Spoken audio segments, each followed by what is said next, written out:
Welcome to Don't IEP Alone, the only podcast dedicated to helping parents navigate the IEP process and hosted by a special education advocate. Your host has been attending IEP meetings for over a decade and has helped thousands of parents go from an IEP rookie to an IEP all-star. Be prepared to learn tips that will be a total game changer for you as a parent advocate and, most importantly, your child's outcomes. Partnered with the award-winning Blog a Day in Our Shoes, you'll be confident, knowledgeable, and actually looking forward to your next IEP meeting. Don't IEP alone. Get ready. Here's your host, from suburban Philadelphia, Lisa Leitner. Hi and good morning. Thanks for tuning in and following the podcast. This is Lisa Leitner from A Day in Our Shoes and Don't IEP Alone. Again, thanks for following and for listening. Today I have another interview. Again, I have Jackie Waldie on the phone with me today. Jackie is an IEP advocate as well for a few years. And what interested me and why I'm really glad I get a chance to chat with her today is that she taught fifth grade for over a decade. And I think it's always interesting to hear from parents who have sat on both sides of the table, because there's certainly very different perspectives. Jackie is from the western side of South Dakota in Rapid City, and she assures me that they do not have any snow today. Unlike what you're seeing on, all I can go by is what I see on TV, and I'm seeing a lot of snow. But anyway, Jackie, why don't you say hi and tell us a little bit about yourself? Hello, everyone. Like Lisa said, my name is Jackie Waldie. I live in Rapid City, South Dakota. I was a classroom teacher for many years, and then after leaving the classroom, I became a private tutor, and I specialized in dyslexia, so I'm trained in the Barton method. And I have two children. I have a sixth grader, and I have a second grader. And my business name is Inspire Education, so you can find us online, and you can find us on Facebook. Great. So, let's get into it. Tell me a little bit about what, I was a teacher also before I did this, but I did teach an adult vocational program. So I only had to deal with 504s, not IEPs. But I've gone and done a lot of beating myself up as far as now that I'm on the other side of the table, I think like, I really would have handled that differently, knowing what I know now. What are some of your thoughts? Well, I think, first of all, in being a classroom teacher, something that we're very minimally trained on is IEPs and 504s. We really aren't trained in the ins and outs of ADA and IDEA. And so a lot of times when we're going to those meetings, we're relying on the special educator, the principal, the director of special services, because we really don't know that much about the legalities and about the paperwork. However, we do understand the curriculum, we do understand the standards, and I can honestly tell you that most teachers in their gut know, gosh, this child needs extra help. This child needs something. And we're just not specialists to understand that. And then the other part that's really interesting is when you're on that side of the table as a teacher, it's almost like you feel like you're not the expert, so you don't have the right to speak up about the child's special needs. We can absolutely speak up about what we're seeing in the classroom, what we're seeing with their peers, what we're seeing with grades. But, our hands are kind of tied because we don't know what we don't know, and so I know that was kind of a silly phrase. Well, no, it's one I use often. Yeah, and so I think that we kind of feel like our hands are tied. We feel like we know we want to say something, but we're not exactly sure what to say. And I always encourage classroom teachers when I'm in an IEP meeting to really take your space, take your time, speak up, because maybe something that you can say, or maybe something that you say or you've observed, either the advocate or the parent or even the special educator can say, oh, that's what this address is, or that's what this looks like. And we really need to allow those classroom teachers to speak up. Yeah. I have had several clients myself who are teachers, and they say, and they contact me and they say, look, I'm having this issue, But here's the thing, I work in the district and I don't want to make waves. Yes. I have that all the time. I have teachers that reach out to me on the down low as they say, don't use my name. Don't tell them it was me. And, considering a core principle of IDEA is to work as a team, that really is kind of a sad state of affairs, that classroom teachers don't feel like they can reach out to an organization or they can reach out to a family and say, I'm seeing this. I'm seeing this lack of focus or this hyperactivity or this dysgraphia, this problem with writing or, difficulties with word problems in math, whatever it may be. They feel like they can't reach out and say that because they feel like they're going to get in trouble. Right. And that's something that I would really love to see change. I mean, that's just a paradigm shift that needs to happen from the top down. Our teachers here, they always have a back to school in service, and I'm sure teachers across the nation do. And they always go to like our big civic center, and they have this inspirational speaker. And I always thought that would be a great opportunity to have all of these support organizations that are out there kind of in the hallway, maybe doing a cable display so that teachers can see, oh, this is what YFS offers. Oh, this is what the United Way offers. Oh, this is what, so that there are resources out there. There are so many great resources out there to help our children. And I've been to numerous conferences where it's table displays. And I just keep saying, I never knew any of this existed when I was a teacher. I didn't know that I could I knew about Big Brothers, Big Sisters. I think that's about it. Right. I didn't know that I could send this child to a place for tutoring or send this child somewhere for occupational therapy. And so it's been an awesome learning process. If I put my educator hat on from the perspective of an educator, all of the resources that are out there and all of the things that we can learn. And I love it when a teacher calls me because I can share that then. And I can say, well, have you tried this or have you tried that? And if you want, let me know the person's name and I'll go find them on Facebook and send them a message, Right. And try to kind of do it in a sneaky way because, children are my life, is my life's work. Education is my life's work. You're right. And teachers they're my people. They are. I'm going to say that. I love being around educators. I love talking shop. And I just wish they had a little more freedom to share when they see that something is wrong. I do. And I do too. And I feel bad that kind of my canned response is like, yes, I'll help you on the down low. If you don't want me to attend meetings, that's fine. But here, here's what I see and here's what I'd ask for. And here are some, holes in your IEP. But my canned response is, if you feel like the work situation is changing or if you feel like there's any possible retaliation going on, contact your union rep. And I feel like I don't have any other answers besides, well, contact your union rep. But then you have to keep in mind that the union rep is also representing the other person. So if you're disagreeing, say, with, another school personnel, that's not necessarily a good answer because the union rep then is in the middle. So, right. Yeah. And there's not much recourse. I know the parent training information centers in states, a lot of times I've done the same exact thing that you have done. Here, this is what I can help you with. Here's what I can tell you. But I don't know what the recourse is. If teachers can file a state complaint, if they can file due process, like nobody wants to do that. No educator wants to do that. Right. And a lot of times, that might be what's warranted. It is. It's a tough situation to be in. I even know educators that can't even get a child evaluated.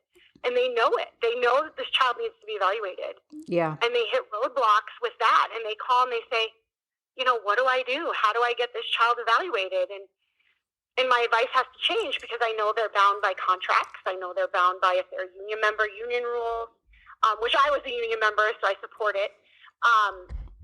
But it's just it's a whole different ballgame when you're a teacher. And I kind of wish also that parents would understand that they do love their children and they do want to help their children, but they're kind of bound by the rules of the game. Right. Exactly. Mm-hmm. And in fact, here I know I have a lot of teacher friends as well. And I have a teacher friend who actually, she teaches 5th grade. And they were told at their beginning of year in service, stop sending us all these kids to evaluate. They basically were told, we can't be evaluating all these kids all the time. RTI them. Just RTI them. We can't be evaluating all these kids. So, I mean, I think like, good grief, when you're getting that directive from your administration to, I mean, you're basically being specifically told, do not refer this child for an evaluation. It's just got to be painful because, you go into all this student debt, you get your college degree, you get your master's degree, and then you're just kind of dealt like frustration day after day. Yeah, and then they have the other problem of, it's a national problem with the lack of staffing and the lack of funding.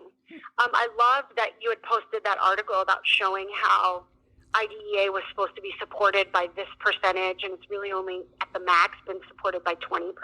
Yeah. Because, I know I've had friends and classroom teachers in tears, saying they're just not getting the help that they need, because there's just not the staff to do it, or there's not, and I understand that, we can look at under IDEA, that's not a good enough reason. It's not. But it's happening all over the United States. Right. But there's just not enough staffing, and there's not enough space, and there's not enough training, and it really is a national crisis. It is. There's something that our Department of Education needs to be looking at. It's how antiquated our special education systems are. Yeah, and I think we're about to reach like a break point or watershed moment in the not too distant future, because it's just getting worse. And then, as I pointed out, like you said in that post, the states are cutting back on what they're contributing, and so much is falling on the local taxpayer. I live in suburban Philadelphia, and property taxes around here are just, people in other parts of the country, they can't believe what we pay in property taxes. But, that's just where it goes. Yeah, absolutely. And I live in one of those states where we're really, we have a really low tax threshold, and that affects our educational systems. Absolutely. Right.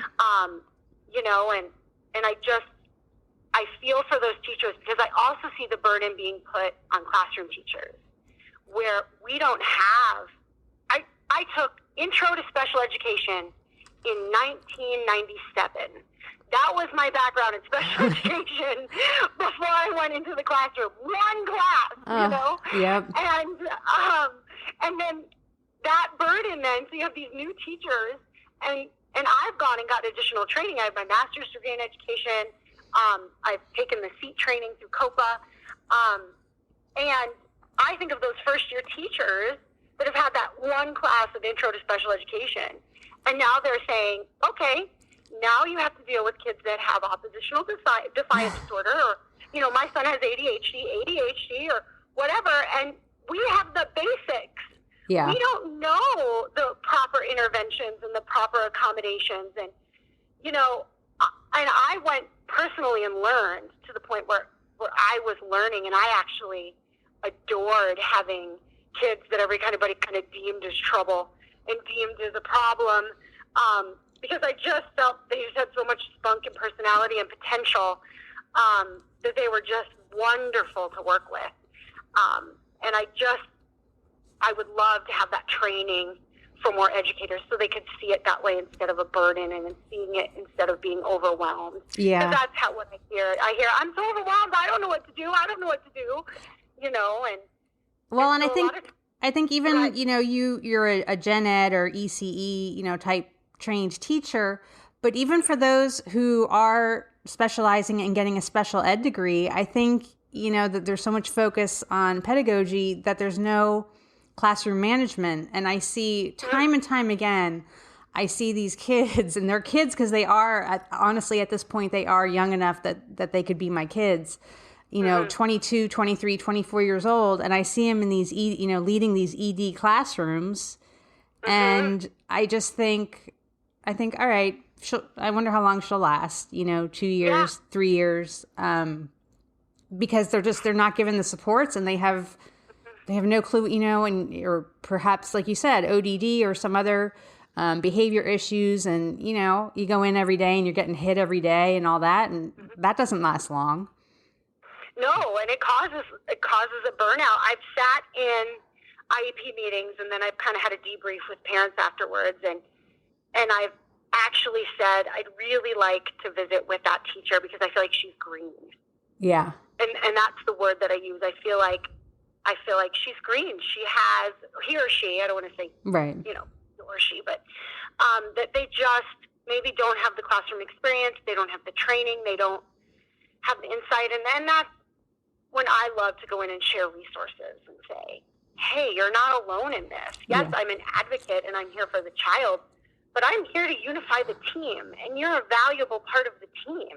And I want you to have the best amount of knowledge to do what's appropriate for this child. And so if that means that I'm having to send them handouts or webinars or, visiting with them on the phone, I'm absolutely willing to do that. Yeah. Yeah. I think another issue, in addition to the funding that certainly is becoming a nationwide or national crisis, I don't know if this is happening in South Dakota, but I was preparing I wanted to give my 3 minutes that I get at my local school board meeting. And I had a bone to pick, so I wanted to say it. And in doing my research, I learned that a decade ago, the state of Pennsylvania was certifying on average about 17,000 teachers a year. And now for 2017, which was the last year for which I could get data, in 2017, they certified 4,400. So it was something like a 76% decrease in the number of teachers being certified, which means we are really headed to a tsunami of problems. And I'm friends with several school board members who say, I sit in on these interviews and, I interview these new teachers, we rank them, we rate them, whatever it is. And she says, and it never fails time and time again, that the ones that I had, that we had at the bottom of the list are in the classroom, just because there's so much competition for positions that a lot of schools are just really taking what they can get. Yes. We actually have a crisis of special educators as well. We just have, and paraprofessionals is another one. Yes. Have so many open positions.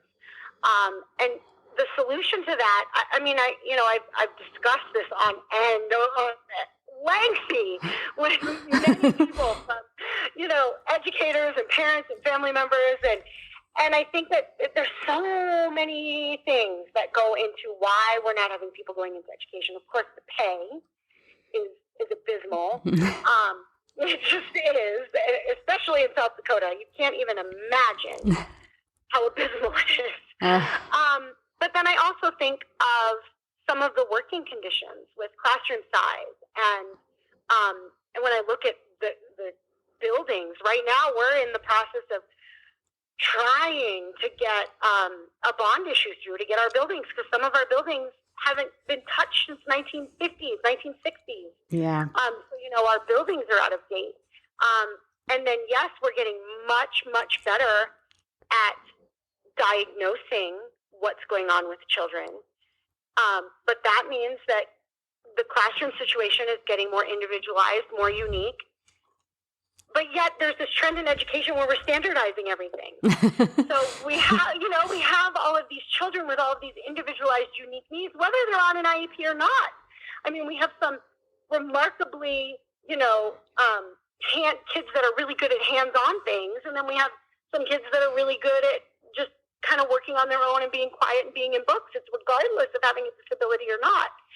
And yet we're getting more and more standardized lessons and more standardized curriculum and evaluate tests and assessments. And so it's like we have these two ends of the spectrum.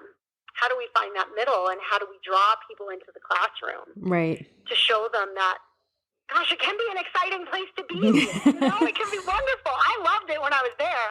But I got to tell you, I stop and I go back every once in a while, and just to see what it's like, and to keep my foot in what's going on in the classrooms and with curriculum and things. And I don't think I would go back to being a classroom teacher again. I was going to ask you. I said, I just wrote that down. Like, do you ever think you'll go back? No. I don't. No. I don't. It's just, I give our classroom teachers so much credit because it really is exhausting.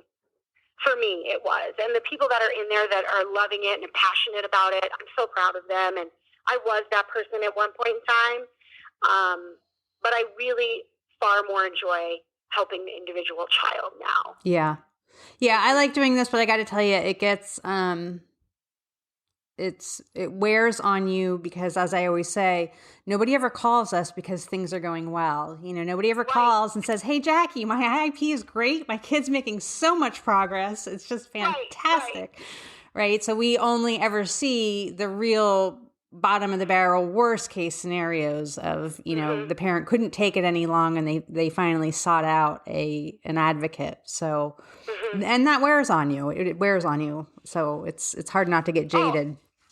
Yeah, and it does. And, I can't imagine with you running the podcast and being an advocate and then the Facebook page and the website. And my goodness, you help so many people. And so thank you for your resources. Thanks. There are times as an advocate where, I'll be stumped and I'll say, "Oh, I bet you there's something on the Facebook page that I can find that will help." Yeah. And it really was just an advocate friend of mine, and we're not that close anymore. We really just wanted it to be a resource site, a place. And really for us, it started out as kind of like our own online filing cabinet because we were newer advocates and we would document something so that we knew where to find it when that issue came up again. Yes, absolutely. But a parent reached out to me very early on, and she found one of my first posts. It's since been updated dozens of times, but it was about her child with an IEP being repeatedly suspended. And the situation was just being handled very poorly. She lived in the rural South, and it just kind of hit me like, wow, this mom has no one else. She took to the internet and that's it. And I just kind of realized then the power that we could reach people. Cause advocates just aren't available everywhere, unfortunately. Right. Yeah. I'm the only one in my area, and I think when you get those situations where parents are really just frustrated and lost and they don't want to turn, they don't know where to turn. Right. I just think what a gift it is that I get to walk alongside them.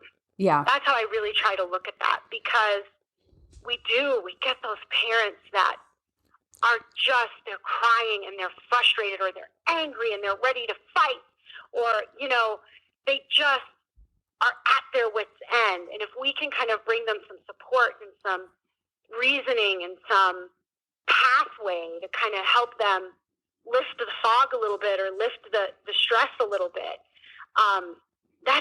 it's so rewarding. It is so rewarding. Yeah.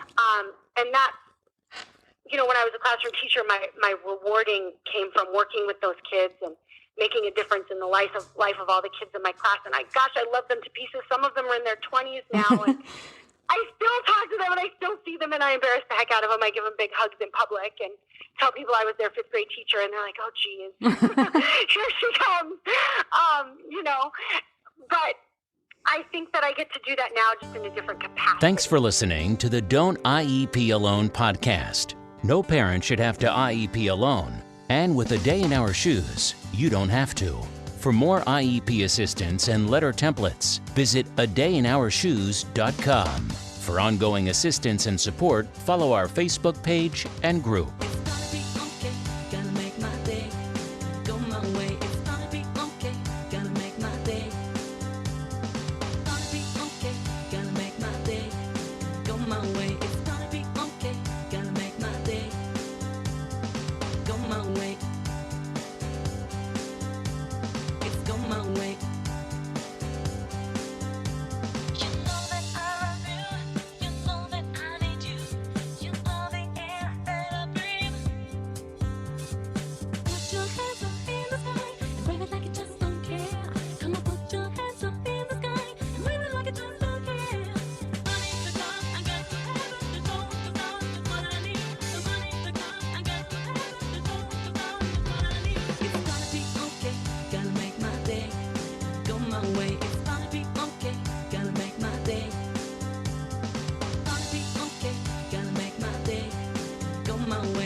come on.